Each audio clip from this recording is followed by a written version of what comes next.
Hello everyone, welcome back to another episode of Garage Fever by Krieger. Today we have our GMT 800 with the 8100 in it, and today's plan is to dissect the 8100 out of it and basically take what parts we want to off this truck to keep for our K3500 dually Big Bertha that we're going to swap this 8100 into.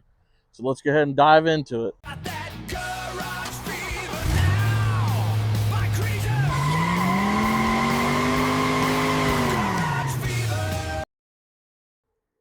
All right, we got the parts truck in here, and I think the plan is we're just going to rip the headlights, the grill, and the front end off the truck. So we got full access in the engine bay. Of course, we'll take the hood off, and then we're just going to throw all this junk in the bed.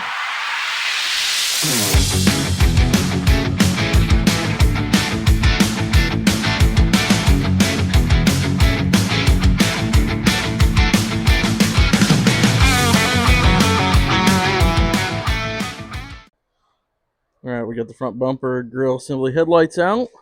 You can see how new that power steering cooler's looking on the core support.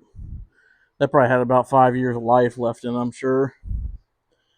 So what we're going to go through now is disconnect the coolers and then try to remove the core support so we have more access.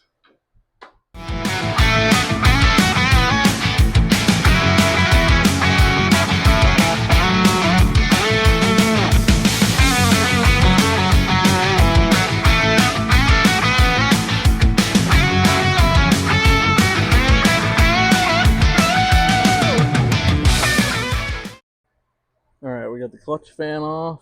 We're going to pull the power steering pulley off next and just leave the power steering pump with the truck. But we got the radiator disconnected. I think we got everything unbolted for the core support too. So we should be able to pull that out here shortly. And yeah, so that's what we're going to do next.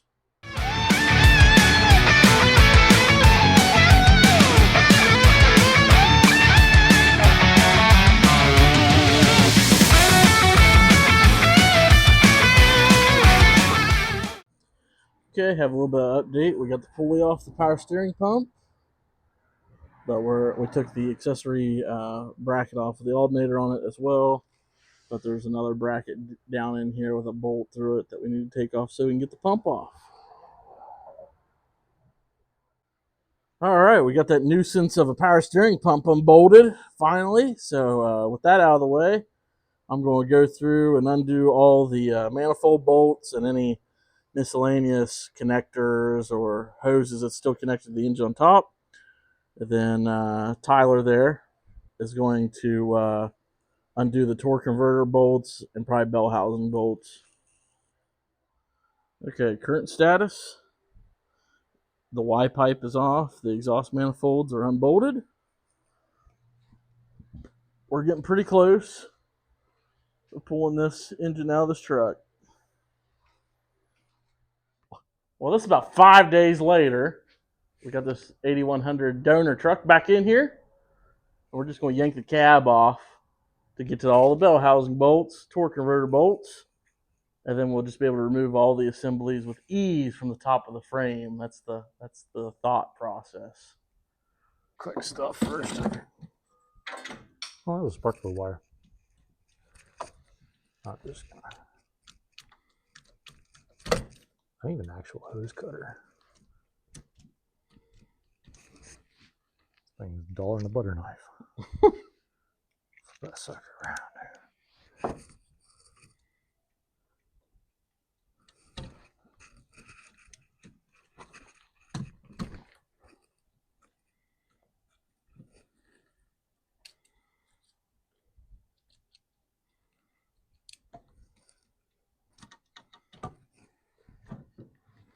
There's that.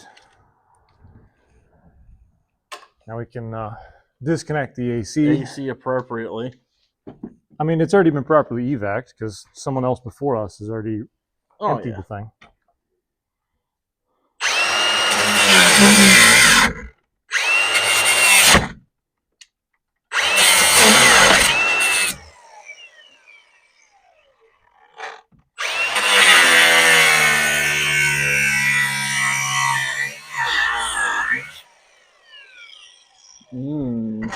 Well, I want to probably do that. No, it's out of the road anyways. Yep, totally disconnected. So before we yank this cab off, the idea here is this truck obviously has Hydro Boost on it. So we want to unbolt that from the firewall first so we don't create an additional mess of power steering fluid and brake fluid over the place. So we're going to attempt to unbolt that sucker from the inside. Or use the appropriate tool for the removal process. Yep. All right, Tyler's in here. He's disassembling the firewall to get the Hydro Boost off the firewall. Basically, we really didn't have no name for this donor truck, and it's pretty rough. But all these GMT 800 trucks have the trim bezel that is now, you can see, is removed. But there's always a name on the inside of these for, I guess, probably the production lineup in the assembly plant. So we got a name for this rig. It's Pam. So Pam is doing great work here, being a donor for old Bertha outside. So we appreciate her contribution to the cause. All right, we get the Hydro Boost and brake master cylinder off the firewall. And what is remarkable, honestly, is we only had one cab mount bolt, it might be laying right there, break off on this unit. I can't believe the rest of them actually unthreaded from the cab and came off the truck. There's the other side. Mounting bolts for the cab. Lots of rust. That goes into a hole in the firewall, I think, is what I did, and then I just drilled another hole for this one, and then I cut it up here and welded the. So the plan with this is, of course, the 8100 is drive by wire, not cable, not like old school, like how Bertha set up.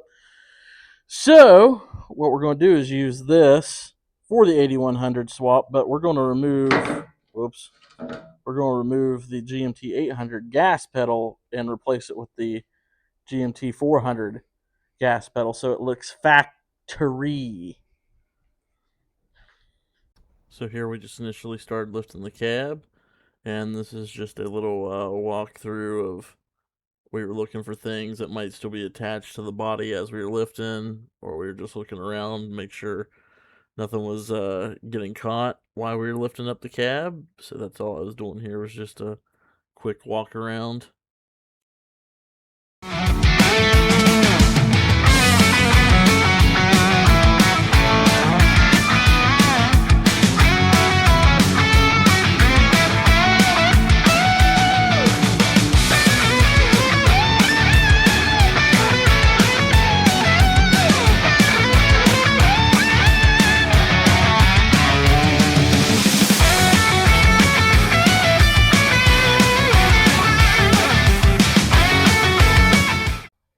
All right, cab removal is successful. I'm not going to spend too much time here videoing this, but basically you can see the old big block is exposed with the Allison 1000. And we're going to wheel this frame out real quick so we get this cab out of the air so it doesn't just fall. Case, that's an Allison 1000 transmission. That thing's a beast. And then we have our 496 cubic inch 8100. Here we just used the forklift real quick to lift the whole assembly up out of the chassis and set it on the floor. All right, the 8100 is extracted with the help of the forklift. We just pulled the whole unit out, engine, transmission, transfer case, all together. But it is safely on the floor now. And that's going to do it for this video today. But here in the next video, you'll see the transfer case and transmission will get separated from the engine. We'll probably put that on an engine stand. So I'll see you next time.